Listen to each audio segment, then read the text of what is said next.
Juru perkara OTT dugaan korupsi pemerasan perizinan keterangan layak keselamatan Samu Kesehatan Kerja K3 di Dinas Tenaga Kerja Samu Transmigrasi Sumsel.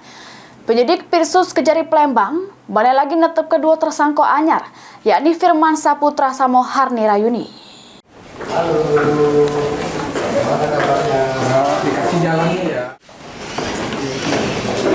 Tim penyidik Pirsus Kejari Palembang balik lagi netep kedua tersangka anyar. Juru perkara dugaan tindak pidana korupsi pemerasan atau penerimaan gratifikasi juru penertiban surat perizinan keterangan layak K3 pada Dinas Tenaga Kerja Transmigrasi Provinsi Sumsel. Kedua tersangka yakni Firmansa selaku Kepala Bidang Disnaker Trans Sumsel, Samo Harni Rayuni selaku pihak PJK3 Pembinaan PT Dia Aneka Teknik.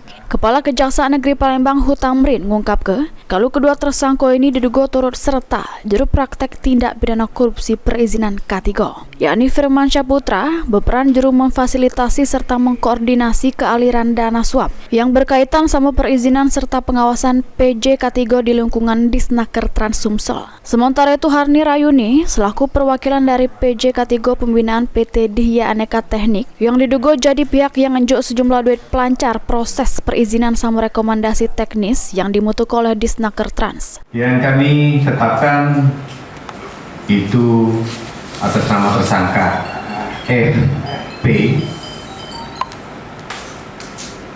selaku Kabid Dinas Tenaga Kerja dan Transmigrasi Provinsi Sumatera Selatan dan HR PJK3 Pembinaan PT Dia Aneka Teknik.